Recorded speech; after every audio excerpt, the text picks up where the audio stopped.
Hi అందరికీ నమస్కారం. Welcome to UTV health. నేను మీ యాంకర్ త్రిపుర. ఈ రోజు మన ముందున్నారు doctor Sriram Srikakulapu, specialist in gastroenterologist. So మనం డైలీ లైఫ్ లో ఫేస్ చేసిన లివర్ ప్రాబ్లమ్స్, గ్యాస్ ప్రాబ్లమ్స్ ఏవైతే ఉన్నాయో వాటిని ఎలా కంట్రోల్ చేసుకోవాలో మనం డాక్టర్ని అడిగి తెలుసుకుందాం.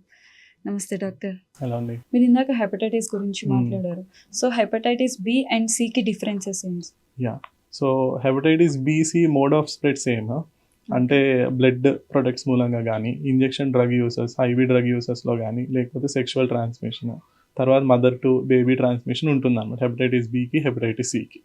రెండింటికి డిఫరెన్స్ ఏంటంటే బి బాగా ఎక్కువ జాండీస్ ఇవన్నీ కాజ్ చేస్తుంది, తొందరగా లివర్ డ్యామేజ్ కాజ్ చేస్తుంది హెపటైటిస్ బి. అండ్ హెపటైటిస్ బికి ఇంకా ట్రీట్మెంట్ లేదు, క్యూర్ లేదు. ఓకేనా, whatever treatment we give బాడీలో ఉన్న వైరస్ ని సప్రెస్ చేసి ఉంచుతుంది. మెడిసిన్స్ ఆపంగానే మళ్ళీ వైరస్ పెరిగే అవకాశం ఉంది, ఫ్యూచర్ లో పెరిగే అవకాశం ఉంది. హెపటైటిస్ సి ఎట్లా అంటే ఇప్పుడు చాలా మంచి ట్రీట్మెంట్ వచ్చింది అన్నమాట. ఆల్మోస్ట్ ఇప్పుడు మెడిసిన్స్ తో ఒక 95 to 99% ఇట్ ఈస్ క్యూరబుల్. కానీ hepatitis is a long term illness. Hepatitis C ఉందని పేషెంట్ కి తెలియదు, ఎప్పుడు జాండీస్ కూడా రాదు పేషెంట్ కి. కానీ వన్ ఫైనల్ డే లివర్ మొత్తం పాడైపోతుంది, లివర్ సిరోసిస్ స్టేజ్ లో తెలుస్తుంది అన్నమాట. హెపటైటిస్ బి మధ్య మధ్యలో జాండీస్ వస్తూ ఉంటుంది, వీక్నెస్, ఈ సిమ్టమ్స్ అన్ని ఉంటే తొందరగా తెలుస్తుంది. సో రీసెంట్ గా చూసుకుంటే అంటే ఒక సర్వేలో చెప్పిందంటే కరోనా తర్వాత చాలా మంది ఫ్యాటీ లివర్ ఇష్యూస్ అనేది ఫేస్ చేస్తూ ఉన్నాం. సో దానికి మెయిన్ రీజన్స్ ఏమై ఉండొచ్చు? ఒక్కటేంటంటే హెల్త్ కేర్ యూటిలైజేషన్ ఇంక్రీజ్ అయింది డెఫినెట్గా కరోనా తర్వాత. సో ఫ్రీక్వెంట్గా స్కాన్స్ చేయించుకుంటాము, టెస్ట్ చేయించుకుంటాం. దానివల్ల ఆల్రెడీ చాలా మందికి ఫ్యాటీ లివర్ డిసీజ్ అది ఉంది. పర్సే కరోనాకి ఫ్యాటీ లివర్కి రిలేషన్ ఏం లేదు, కానీ తర్వాత డైట్ మూలంగా కానీ, తర్వాత కరోనా తర్వాత పార్టీ కల్చర్స్ దాని మూలంగా కానీ, సో డెఫినెట్లీ ఫ్యాటీ లివర్ కానీ, లివర్ డిసీజ్ కానీ ఇంక్రీజ్ అయింది. ఓకే. సో ఇందాక మనం మాట్లాడుకున్న హెపటైటిస్ గురించి అని చెప్పేసి, సో దాన్ని ఎస్కేప్ చేయడానికి ఏమైనా టీకాలు అలాంటివి ఉన్నాయా? హెపటైటిస్ బికి ఇమ్యునైజేషన్ ఉంది. ఇన్ఫాక్ట్ ఏంటంటే పిల్లలు పుట్టంగానే 6th week, 10th week and 4th weekలో 3 ఇంజెక్షన్స్ ఇస్తామన్నమాట. So that they will be resistant in the future. మళ్ళీ 5th yearలో మళ్ళీ ఇంకోసారి బూస్టర్ ఇస్తాము. ఎవ్రీ 10 yearsకి కావాలంటే ఒక బూస్టర్ ఇమ్యూనైజేషన్ తీసుకోవచ్చు అన్నమాట. అంటే తీసుకుంటే 100% హెపటైటిస్ బికి ప్రొటెక్టివ్ ఉంటామని కాదు, బట్ కొంచెం చాలా వరకు ప్రొటెక్షన్ ఉంటుంది. హెపటైటిస్ సికి ఇంకా వ్యాక్సిన్ లేదు. అంటే హెపటైటిస్ సి చెప్పాను కదా ఆల్మోస్ట్ క్యూరబుల్ ఇప్పుడు. సో కానీ దానికి హెపటైటిస్ సికి ఇంకా వ్యాక్సిన్ లేదు. హెపటైటిస్ బికి 2 types ఆఫ్ వ్యాక్సిన్స్ ఉంటాయి. ఒకటి active immunization, passive immunization. Passive immunization అంటే జస్ట్ వ్యాక్సిన్ ఇస్తాం. యాక్టివ్ ఇమ్యునైజేషన్ అంటే ఏంటంటే ఆల్రెడీ వేరే వాళ్ళ నుంచి యాంటీబాడీస్ ఉంటాయి కదా, యాంటీబాడీస్ డైరెక్ట్ గా ఎక్స్ట్రాక్ట్ చేసి పేషెంట్కి ఇస్తాం అన్నమాట. సో న్యూ బార్న్ మదర్ కి హెపటైటిస్ బి ఉంది అనుకోండి, అది బేబీకి రాకుండా సో అలా డైరెక్ట్ ఇమ్యూనోప్రొఫిలాక్సిస్ లాగా మనము డైరెక్ట్ యాంటీబాడీస్ అనేవి ఇస్తాం. సో అంటే మదర్ కి ఉంటే బేబీకి వచ్చే ఛాన్సెస్ ఉంటాయి ప్రెగ్నెన్సీ? మదర్ కు ఉంటే బేబీకి వచ్చే ఛాన్సెస్ ఉంటాయి. యూజువల్లీ డ్యూరింగ్ డెలివరీ కానీ, 3rd month లో 9th month లో కానీ డెలివరీ అప్పుడు మదర్ నుంచి బేబీకి వచ్చే ఛాన్స్ ఉంటాయి.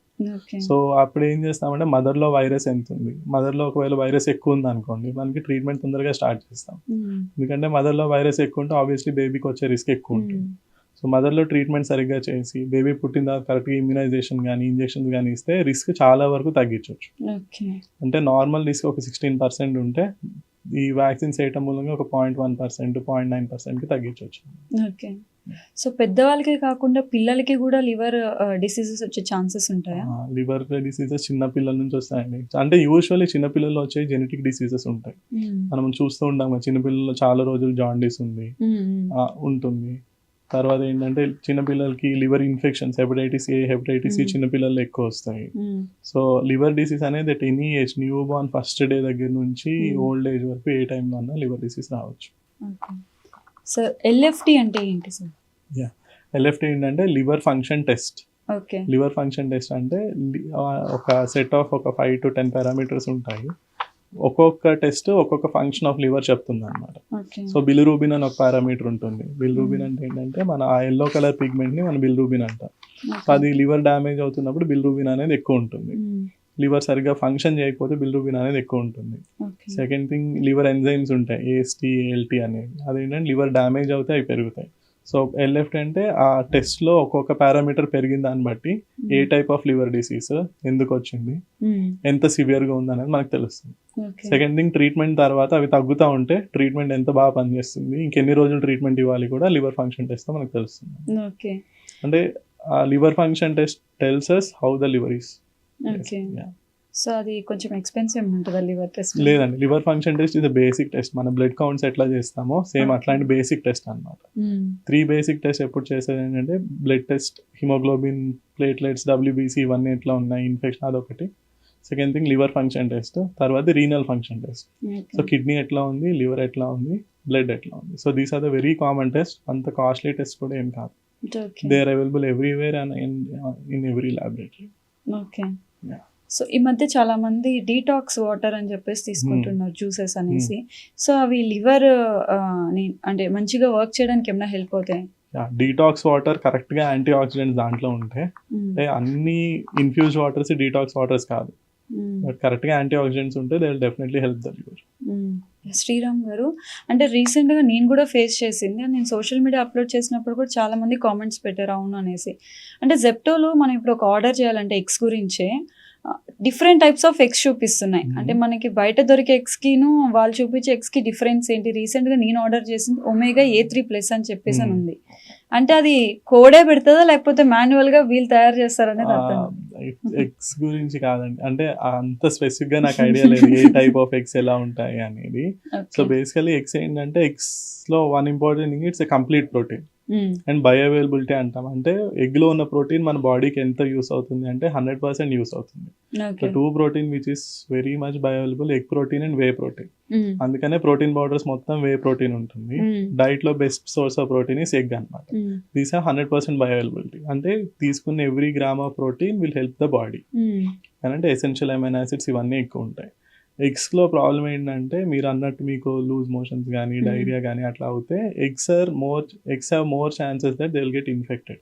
అంటే నిలవ ఉన్న ఎగ్స్ కానీ, ఓకేనా. సో ఒక 3 days 4 days 5 days కన్నా ఎక్కువ లేకపోతే సరిగ్గా స్టోర్ చేయకపోతే కానీ ఎగ్స్ లో ఇన్ఫెక్షన్స్ ఎక్కువ వస్తాయి. సో దాని మూలంగా మీ గట్ అనేది ఎక్కువ డ్యామేజ్ అవుతుంది అనమాట. అంటే ఇప్పుడు మనం బయట తీసుకొచ్చిన ఎగ్స్ అనుకోండి, వాటర్లో వేస్తే అవి తేలడము ఇదొకటి అయితే ఇది పాడైపోయిందన్న ఫీల్ వస్తుంది.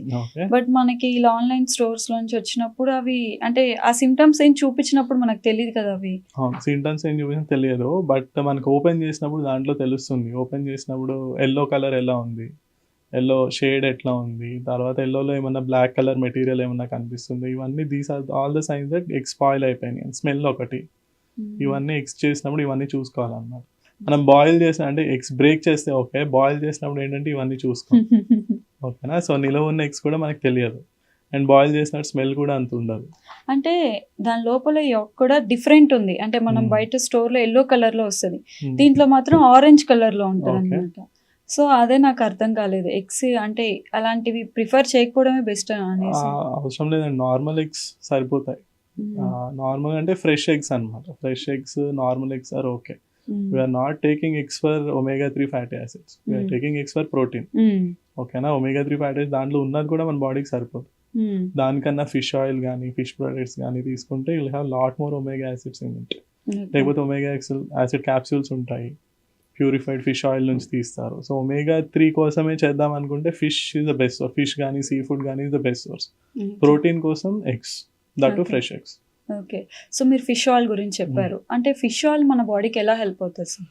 సో omega-3 ఫ్యాటీ యాసిడ్స్ ఎక్కువ ఉంటాయి. omega-3 fatty acid first skin బాగుంటుంది, ఎందుకంటే స్కిన్ లో ఉన్న కొలెస్ట్రాల్ కానీ పెప్టైడ్స్ కానీ ఫాస్ఫోలిపిడ్స్ కానీ omega-3 fatty acids important. Second thing ఏంటంటే omega-3 ఫ్యాటీ యాసిడ్స్ మూలంగా బాడీలో గుడ్ కొలెస్ట్రాల్ పెరుగుతుంది.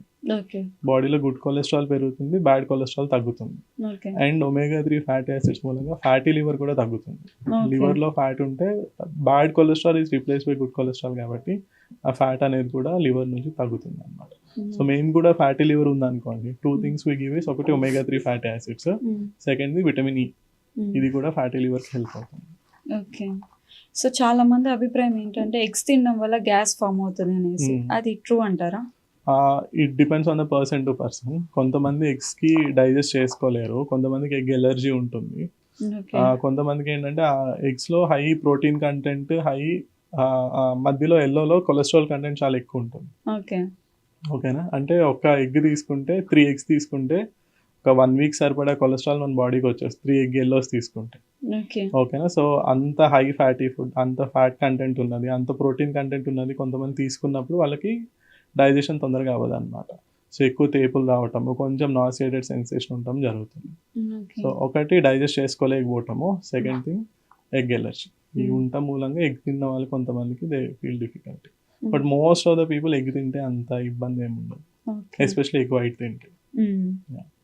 సో అంటే చాలా మంది డైట్లో అని చెప్పేసి ఇప్పుడు మనం హీరోస్ తీసుకున్నా కానీ వాళ్ళు హై అనేది ఎగ్స్ రాగా తాగేయడం కానీ లేకపోతే అలా జరుగుతుంటుంది, దానివల్ల ఫ్యాట్ అనేది ఫామ్ అవుతుంది. సో మనకి ఫ్యాటీ లివర్స్ వచ్చే ఛాన్సెస్ ఉంటాయా? అంటే ఇట్ డిపెండ్స్ అపాన్ ద మనం ఎన్ని క్యాలరీస్ తీసుకుంటున్నాము. Ultimately everything is calories. ఎన్ని క్యాలరీస్ ఫ్యాట్స్లో కానీ, ఇప్పుడు 1 గ్రామ్ ఫ్యాట్ నుంచి బాడీకి 9 క్యాలరీస్ వస్తాయి. ఓకేనా, 1 గ్రామ్ కార్బోహైడ్రేట్ నుంచి బాడీకి 4 క్యాలరీసే వస్తాయి. 1 గ్రామ్ ప్రోటీన్ నుంచి కూడా ఆల్మోస్ట్ 4 క్యాలరీస్ వస్తాయి. So ultimately depends upon amount of calories you take. Daily ఒక సెడెంటరీ పర్సన్కి ఒక 1500 క్యాలరీస్ కావాలనుకోండి, బాగా ఎక్సర్సైజ్ చేసే వాళ్ళకి ఆల్మోస్ట్ 2500 to 3000 క్యాలరీస్ కావాలి. So calories input and output match అయింది అనుకోండి, మీరు ఎన్ని క్యాలరీస్ తీసుకుని it's okay. In fact body builders they take around 5000-6000 calories per day. అవి కూడా వాళ్ళకి సరిపోవు, ఎందుకంటే వాళ్ళు వర్కౌట్స్కి కానీ అది, కానీ they have muscle, they are healthy and all. So ఇన్పుట్కి అవుట్పుట్కి మ్యాచ్ అవ్వాలి. ఓకే. సో చాలా మందికి హార్ట్ అటాక్స్ వచ్చిన తర్వాత స్టంట్స్ వేస్తారు. స్టంట్స్ వేసిన తర్వాత కూడా వాళ్ళకి గ్యాస్ ఫామ్ అవుతుంది అంటుంటారు ఊరికనే. ఎందుకనేసి అంటే స్టంట్ వేయడం వలన లేకపోతే ఇన్ జనరల్ గా? లేదండి, స్టెంట్ మూలంగా కానీ హార్ట్ డిసీజ్ అంటే హార్ట్ ఫెయిల్యూర్ లో ఉన్నప్పుడు, హార్ట్ సరిగ్గా పనిచేయనప్పుడు గ్యాస్ ప్రాబ్లమ్స్ వస్తాయి. కానీ పర్సే స్టెంట్ మూలంగా హార్ట్ గ్యాస్ ప్రాబ్లమ్స్ అట్లా ఏం రావన్నమాట. సెకండ్ థింగ్ ఏంటంటే, స్టెంట్ వేసిన తర్వాత స్టెంట్ మళ్ళీ బ్లాక్ అవ్వకుండా ఉండడానికి యాంటీప్లేట్లెట్ ఏజెంట్స్ ఇస్తాం. ఆస్పిరిన్ కానీ క్లోబిడాగ్రిల్ కానీ ఇవి ఇస్తాం అన్నమాట. ఇవి దీస్ ఆర్ గ్యాస్ట్రిక్ ఇరిటెంట్స్. ఆ టాబ్లెట్స్ తప్పదు, compulsory they are life preserving drugs. అవి వేసుకుంటే కొంతమందికి ఎసిడిటీ ప్రాబ్లమ్స్, కొంతమందికి చిన్న చిన్న అల్సర్స్ అట్లా కూడా వస్తాయి అన్నమాట. అట్లాంటప్పుడు ఏంటంటే దాన్ని కవర్ చేయడానికి యాంటాసిడ్స్ కానీ, బాడీలో యాసిడ్ సప్రెస్ చేయటం కానీ ఇలాంటివన్నీ చేయాలి. ఆర్ మసాలా ఫుడ్ అవాయిడ్ చేయటము, కారం అవాయిడ్ చేయటము, తిన్నప్పుడు లిమిటెడ్గా తింటాం. ఇట్లా చేస్తే హార్ట్ డిసీజ్ తర్వాత కూడా అంత గ్యాస్ట్రిక్ ఇష్యూస్ ఉండవు. ఇంకొక విషయం ఏంటంటే, హార్ట్ డిసీజ్ ఒకసారి స్టెంట్ వేసిన తర్వాత ఎక్సర్సైజ్ కొన్ని రోజుల తర్వాత ఎక్సర్సైజ్ చేయొచ్చు, కానీ చాలా మంది ఏమవుతారు, సెడెంటరీ అయిపోతారు, ఎక్సర్సైజ్ తగ్గించేస్తారు, ఇవన్నీ చేస్తారు, లావు పెరుగుతారు. దీని మూలంగా కూడా గ్యాస్ట్రిక్ ఇష్యూస్ వస్తాయి. సో ఇప్పుడు మనం చాలా మంది అంటే ఎంత డైట్ ఫాలో అయినా కానీ బయట ఫుడ్ అనేది తింటుంటారు, నూడిల్స్ అని లేకపోతే హోటల్స్కి వెళ్ళి బిర్యానీస్ అయితే తింటూ ఉంటారు. సో దానివల్ల కూడా మనకి ఫ్యాటీ లివర్ కానీ లేకపోతే గ్యాసెస్ ఫామ్ అవడం కానీ ఏమైనా ఛాన్సెస్? లివర్ అండ్ గ్యాసెస్ రెండు separate issues. Okay. Fatty liver definitely వస్తుంది. ఐ హ్యాడ్ వన్ పేషెంట్, తను రెస్టారెంట్ లో worker, every day by the end of the he eats biryani. So that happened for 3 to 4 years. అంత అయిపోయిన తర్వాత fatty లివర్లో stages ఉంటాయి, 1, 2, 3 అని stages ఉంటాయి అన్నమాట. So high grade fatty liver, బాడీలో కొలెస్ట్రాల్ ఒక 600, తర్వాత ట్రైగ్లిజరైడ్స్ ఒక 1000.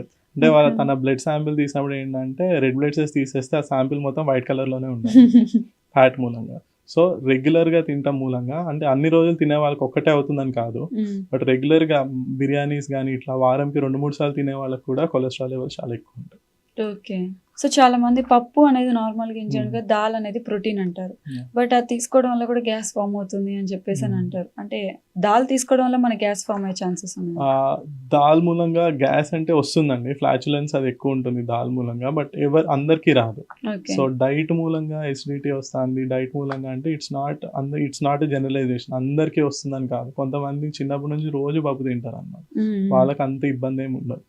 గ్యాస్ అంటే ఏంటంటే, అన్డైజెస్టెడ్ ఫుడ్ మెటీరియల్ ఏమన్నా లార్జ్ ఇంటెస్టైన్కి వెళ్ళినప్పుడు అక్కడ బ్యాక్టీరియా దాన్ని గ్యాస్ లా కన్వర్ట్ చేస్తారు. సో ఆ పర్టికులర్ కొంతమందికి అది డైజెస్ట్ అవ్వదు, వాళ్ళకి గ్యాస్ ప్రాబ్లం ఎక్కువ వస్తుంది.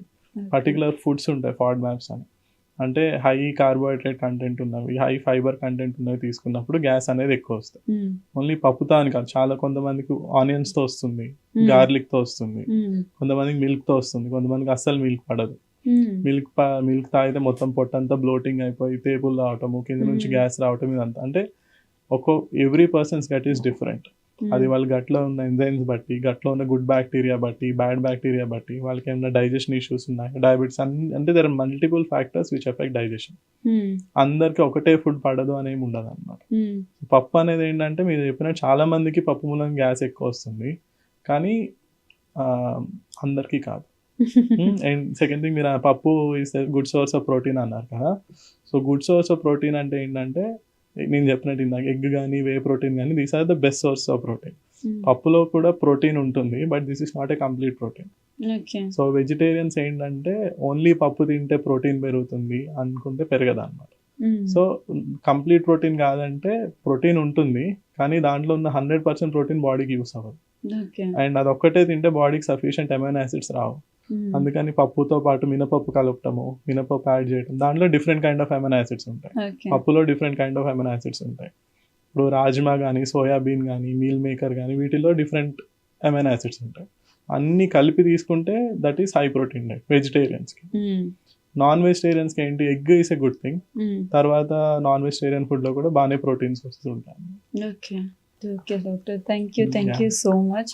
సో చాలా అంటే చాలా మంది ఇవన్నీ తెలియక వాళ్ళ ఓన్ మెడికేషన్ తీసుకోవడం జరుగుతుంది, సో ఓన్ డైట్ తీసుకోవడం జరుగుతుంది. So thank you so much sir, me busy షెడ్యూల్లో వచ్చి మాతో షేర్ చేసుకున్నాను. Thank you.